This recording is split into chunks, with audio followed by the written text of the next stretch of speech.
Welcome back to another battle report, folks. Today we are doing mid-war again, which I'm really happy about, and we're playing on Brian's table. So Brian, you put the table together. Do you want to give us a wee rundown on the terrain features? Yeah, certainly. So we'll just start in the middle here because it's dominated in the middle by a small little village here. So it's a walled village on three sides, plus we're going to have this as impassable terrain for a little oasis coming in from the back end as well. So it's going to give you some cover, bulletproof cover behind the walls. You're going to have to come round the oasis to get in unless you're infantry, and then we'll use it to cross water if the infantry want to come through the middle of the water, passable to tanks.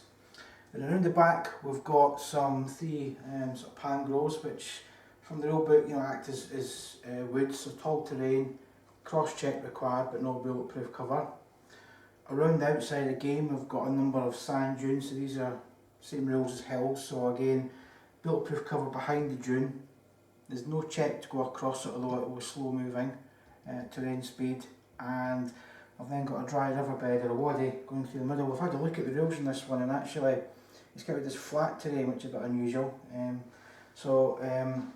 There's a cross check required to go over it, but there's no actual cover for infantry if anyone's inside that, which is a bit of a shame, but it's just to break up some of the ground on the table as well. So a bit open in some of the corners, bit of a mixture in the middle, and we'll see what happens.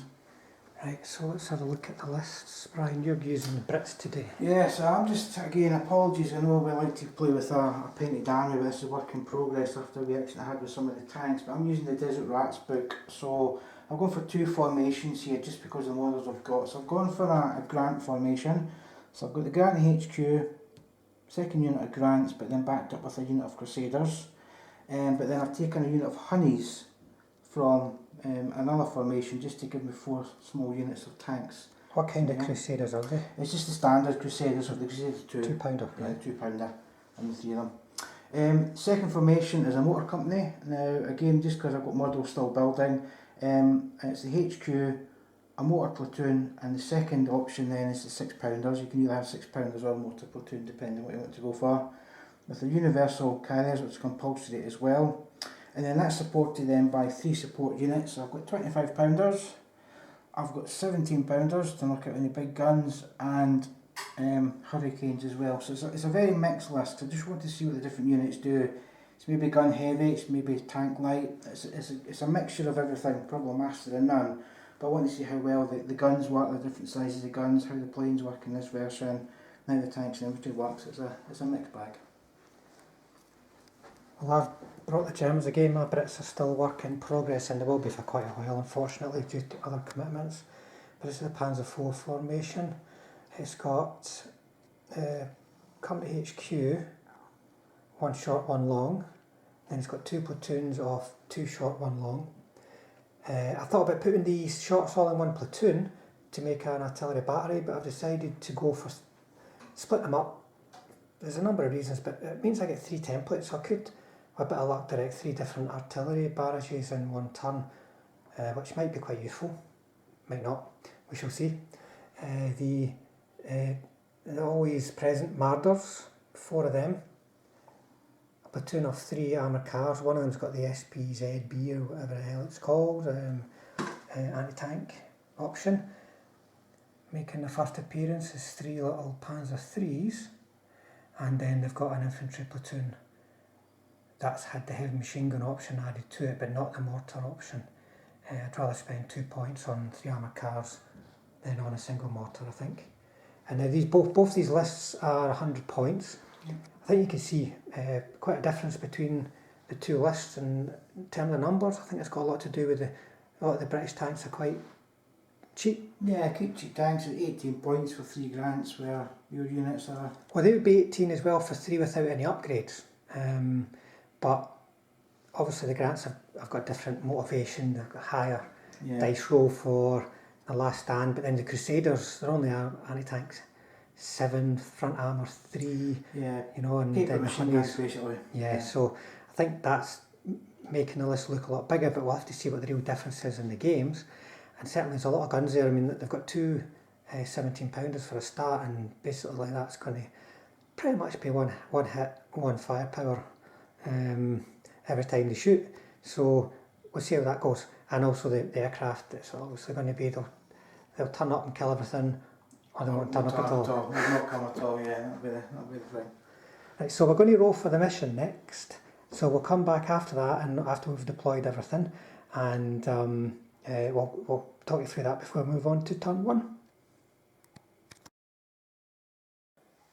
Okay guys, we have rolled for mission. First of all we rolled, well we'd split the deck, so to speak, and we've got breakthrough as the mission. And in this mission, within roll 2 was attacking. Brian got the highest roll. He opted to defend. And Brian is defending this table quarter and this table quarter. I am attacking from this table quarter, so the objectives are in this opposite diagonal.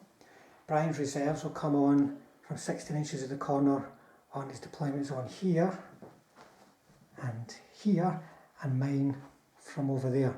So, Brian, what have you got on and off?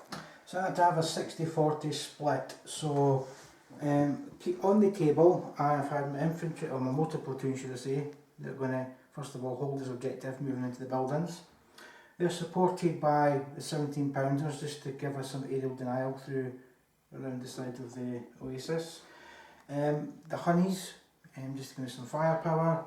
The Crusaders, with the idea to come up here and keep an eye on this objective, and my 25 pounders in the planes. So on reserve I've taken off my 2 big units of Grants, a unit of Universal Carriers and my HQ. The only thing that still will become on the table is my unit of 6 pounders, which are in ambush at the moment, so they're going to come out and hopefully take out his tanks when it gets too close to this objective. So 60% on, and some tanks to come on when they're ready. And you put your aircraft are... Aircraft are on from the first, well, I've got a roll from them from the first turn, they're not in reserve. Not in reserve.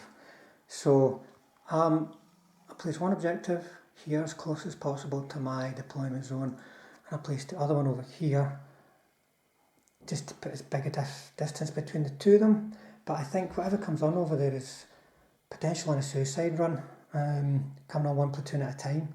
There's no cover or anything.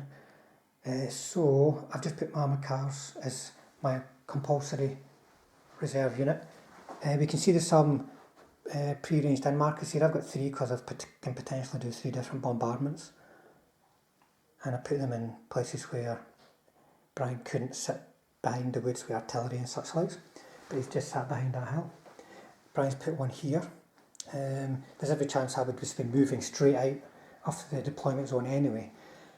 And then, yeah, as you can see, I've got Marders, Panzer 4 platoon, Panzer 2 platoon, my HQ, another Panzer 4 platoon, and my infantry. So that's as deployed. We'll just come back now at the end of German turn 1. It might be a short game. This army is so small. An anti-tank 9, I think it is, for 6 pounders can kill anything in my army. So we'll see how the Germans get on. So the end of German turn 1. First of all, the general advance around here. The Panzer IIs have moved up to try and get as wide a line of sight as possible for pushing back the 6 pounder ambush is probably going to come. I didn't go this way because there's no point in going anywhere near these guys, and then backed up with a 6 pounder ambush would probably just end the game in about turn 2. So over here the infantry fired at the infantry in the corner there. That's all they could see, those guys there. They managed to get a couple of hits but no kills, and then the tanks opened up with a couple of bombardments. Out of 6 dice I managed to get 1 roll of a 4, believe it or not, but I've got 1 ranged in marker around those infantry at least, so we'll see if I can keep the bombardment going. So not very much for the Germans, a couple of shots for the tanks as well, I missed. Let's see what happens in the British first turn. End of British turn 1. So I decided it was too good an opportunity not to spring my ambush. So I sprung my 3 6 pounders at the little tanks coming around the hill here. I then rolled for reserves, got no reserves, rolled for plane, managed to get my planes on, so I brought the planes in behind this other tank unit, and then done my normal movement. So my movement was basically trying to disperse some of the unit into the buildings. This guy didn't move because there was nowhere for him to actually get into. I've moved my honey around because he's going to have to start coming around and start doing some spotting over the next couple of turns. And I moved my crusaders up. One unfortunately got bogged on in the body, but two just to start coming in protecting this plank if this is where your armour cars are going to come in. So that was my movement. I then tried shooting, so obviously I opened up fire with my ambush, hoping to do a bit more damage than I did. I had two guns firing at the Marders and I managed to destroy one, and I had this third gun firing at the Panzer IVs and no damage or no hits there, so a bit of a worry there with these tanks now bearing down on me. Tried the planes, so the planes managed to bail out one of the Panzer IVs, and then I opened up with guns after moving onto the machine gun platoon and made 2 hits, but you've made your save. So basically from that I've bailed out one tank, destroyed a Marder, no infantry taken out at the moment. I'm surprised to have been as little damaged as I was after that turn. So these guys stayed put. The Panzer IIs moved up into a flanking position for assaults. Everyone else stayed still because there was plenty of targets for shooting. So starting over here, bucket loads of shots went in and Brian made 1 save. I failed a couple of firepows, but there was enough hits going in to kill everybody. Unfortunately, this guy's still there, so I'd rather the gun was still alive there, because then I could have assaulted him and I probably would have killed him, because he wouldn't have got any counter fire with a flank attack. And then I tried to shoot and scoot to pull back out of range, or rather pull back into long range, but got 2 2s. Then over here, one Panzer IV was already ranged in. I think it actually managed to kill a base infantry. In fact, no, it didn't. But it's ranged in. The other one managed to range in, so there's 2 ranged in markers on the objective, and the infantry put loads and got something like 8 hits, and they managed to kill a base. One base out, yeah. So we'll see what happens next. Brian, do you want to do your last man standing for? Yeah, let me just double check in case you've got anything. What is it? British colours, £6. Oh, because the Brits have got these. Sometimes I've got a rule. Let's have a look. This is £6. Platoon HQ, US £6 or so. Let's have a look, see what we've got. Fearless 3 plus. Oh, for goodness sake. What's your. So, you'd be basically just fearless. So 3 plus. Aye, 3 plus But to stay. you've seen my dice roll, so let's have a look. You're fine. So, you can probably do a bit more damage to those Marders now. You're hoping. So, we'll come back at the end of the British second turn. So the end of British turn 2, I managed to get 1 set of reserves on, so I brought my grants on to help protect this corner here. I didn't get my plane on, so then I was just having to fight with what was on the table. So my movement, my grants started from 16 on and came in to give me some cover behind the shrub here to try and take care of the tanks. The infantry have just gone to ground, so they've gone back into the foxholes. I've moved the observer around here just to see this side of the table. I've moved my honeys up behind the oasis just to give us some extra cover, and I moved my crusaders up onto the dune here just to protect this flank here. So that was my basic movement. Then I opened up fire. So with a mixture of the grants and the £6, I managed to kill another 2 Marders and bailed out a Panzer IV. So getting there slowly but surely. The £17 has actually managed to take some shots at the back of the Panzer IIs, but at long range managed to miss you, so they survived that bombardment. And that was my shooting. I had nothing else because they wanted to go to ground, so he's basically just seeing if the Marder stays on the table, which It doesn't. he doesn't. At turn 3, first chance to get reserves, but they never came on, but to be honest I'm not really looking forward to those armour cars arriving. I can't see them doing anything. Everything pretty much stood still apart from this tank out the HQ unit. It blitzed up onto the hill. So I did lots and lots of shooting at the Grants. These guys here, these two Panzer IVs managed to get 3 out of 4 hits, which was pretty good going, and managed to kill 2. The shot barreled kept the bombardment up on the infantry, managed to hit but not to kill. Though the infantry shooting in here managed to kill a command base, which has split the platoon up, so they'll be on a motivation check, because there's only 2 bases in command, which is the ones at the back. And then these guys here, you can see they've moved because they did a shooting scout. They fired and managed to bail out one of the Grants. The Panzer IIs managed to machine gun the 6-pounder. They were ready to assault it if they failed. So I was a bit lucky there, I think, in managing to hit all 3. There's a chance now that they might scarp her. So Brian, do you want to do your last? So the Grant. Remount first of all. So the remount on this one is a 3+. So he does. And then he is confident. Another last, quite another day, 5+. So this is really good. Scoodoodle. So he's got back in his tank. And then he just leaves. And leaves. Right, and then the guys in the middle have, they're trained. So just four are they just confident? Yeah, there's no confident. They don't have a separate last stand. No, it's a counter-attack bulldog for a counter-attack, so it's just a 4+. 4+. And they've scampered as well. Well, the Americans have got more reserves. Americans, keep calling your army American. The Brits have got more reserves coming in automatically next turn with 3 dice, so we'll see what they've got. Okay, so the end of British turn 3. So I've got 2 reserves on. I've got my Grants on and the Universal Carrier. I thought let's just play a game. It's all about shooting and killing things, hopefully.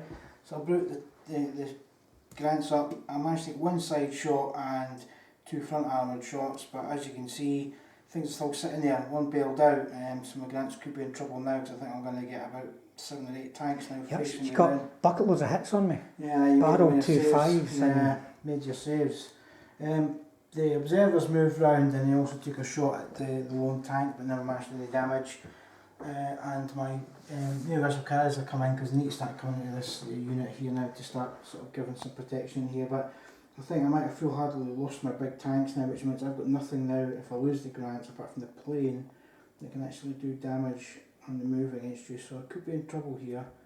The end of British turn 3.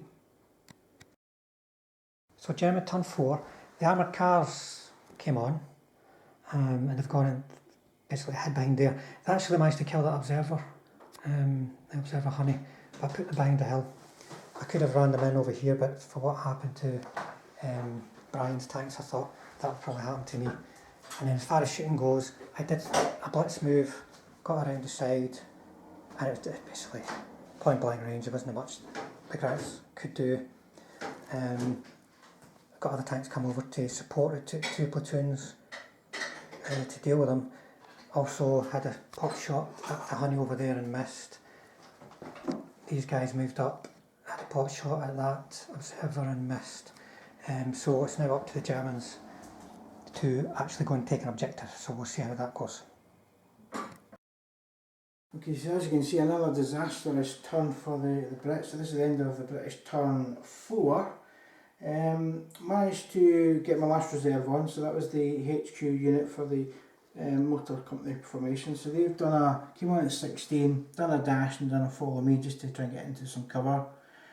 Moved up the Universal Carriers and moved up the Honeys as well.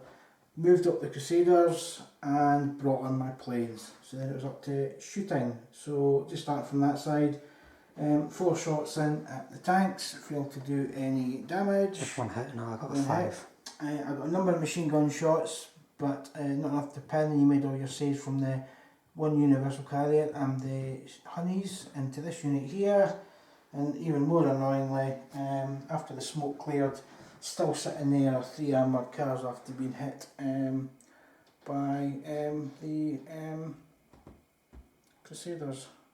So pretty disastrous. Another other thing I did do is I moved up one of the guns so I could start firing from the top of that hill now, just to start see if I can get some shells off. He's going to have to come off that hill now and move away at the very least, but Brits are now in trouble, I think.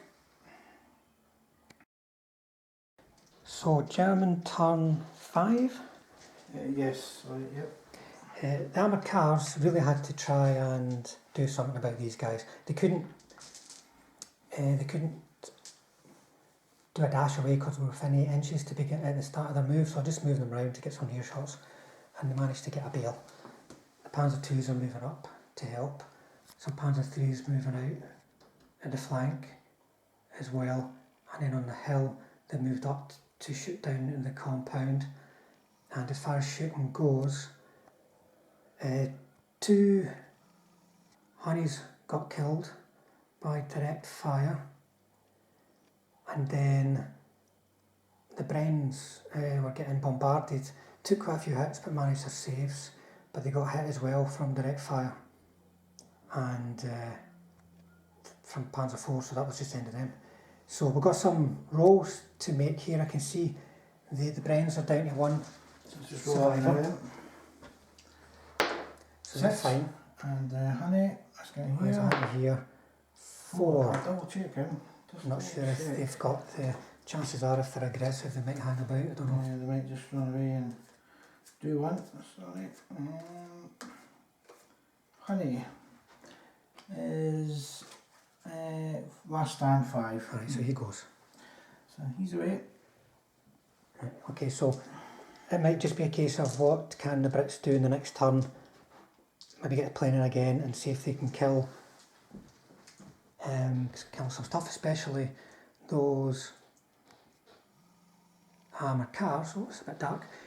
Because if you don't kill them and you don't move, I've won the game next turn. Because I'll be within 4. The end of British turn 5, so I just done a couple of last ditch attempts at a few things.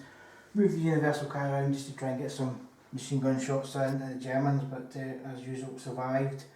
Ranged in with artillery, but only managed to bail out 1 tank on top of the hill. So then it was really about could I take another point by taking out his unit here.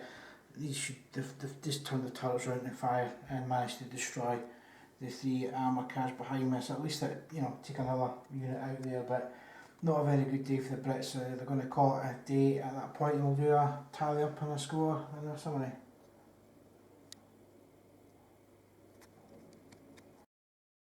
We're going to do the wrap up now, folks. One thing we forgot during the game, just because we're quite inexperienced now with version 4, is the British tank formation actually broke at the point where the 2 Grant platoons were destroyed. So the Crusaders that were sitting here were no longer in the game. So we'll just say that these armour cars are okay, and they would have just been hiding back here waiting for the objective to go live in turn 6, which would have been next turn anyway. So that was a total turnaround for the Germans. They lost their Marders and somehow didn't manage to lose a single Panzer IV. And I've been talking with Brian about it, and I think it was in the main down to the aggressiveness of the British tanks. What do you think, Brian? Yeah, definitely. I mean, I was a defender and was so aggressive. It was counterintuitive. I don't know why I've done that. I think I just wanted to make a video a bit more exciting, because like you said, I wanted to protect the guns, but I could have sacrificed 9 points for taking out the Marders. What a sacrifice that would have been. And just not worried about that. Brought the Grants on at the back end of the table and actually used the cover to let you come on. I acted like an attacker there in terms of going after you, and my dice rolls were atrocious. So I thought I had to buy more smoke markers for my Americans. I think I'm going to have to buy more for my Brits. I just ran out there. No, the Brits I think are really good, and it's like every time in any period of the war when you bring on tanks in reserve, which is 1 shot each, even they kind of had 2, but just 1 main gun shot, and you miss, and then your opponent's got the full rate of fire against you, it tends to go horribly wrong. And I think for me, the thing that made all the difference for me was a couple of lucky hits that destroyed this Grant platoon, and because if they'd have survived, and then these guys had to come on as well, it would have been game over for the Germans. Yeah. So I think it probably turned on me, first of all getting those 2 hits, and then also getting, when the Grants did come on, I rolled 2 5s for saves. I think my 17 pounders, they've sat there, okay, they denied you coming in that side of the table, but they've done nothing else. I mean, they should ideally be on a hill and allowing the universal carriers and the honeys to move around on the table without anything coming out to attack them, because they know that the 17 pounders ready to pick them off. But stuck in the pangos there, need a 60 move out of there for a cross check. And you can see from this view where my army is. Just out of line of sight for them. Yeah. And I kind of operated in that the whole time. But you know, if the 17 pounders had been over in the far corner, I would have came through here. So it was, you were basically using it to stop me going one way or another. So it wasn't going to be guaranteed results from it other than denying ground. The plane, when it did come on, never done any damage. And the tank 7's never guaranteed to kill anything. So I'm not sure about the plane for mid-war. I do like my plane in late war, but mid-war I'll reserve judgment on that.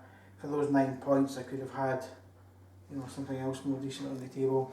Another set of 3 6-pounders, which are on the table, and as you can see could do damage. Fearless guys are very hard to kill because it's 3 up save and then a 3 up motivation. But yeah, I just wanted to, it was a mixture list. I had everything on it, so it was just to try every sort of different type of unit out. I can see what works, what doesn't work, what my tactics need to be, hide, defend. But enjoyable game. I think for the Germans, I was lucky. It could be over in 1 turn for them. It really could. And if your luck goes another way, it will be over in 1 turn. I think I had 3 different units with short barrel Panzer IVs. So that was 3 different bombardments. And it worked quite well. There was options for smoke that I didn't use, but I could have used as well. But that infantry, that mortar platoon in there, got pretty knocked about when it was getting hit by 2 bombardments and supporting fire from these infantry. So I quite like that combination, but they're just down to the dice rolls and the luck. So much things can kill the Germans. You only need 4s at short range to hit them, so needs a wee bit of luck, I think. So I'm definitely reserving judgment on how effective they are.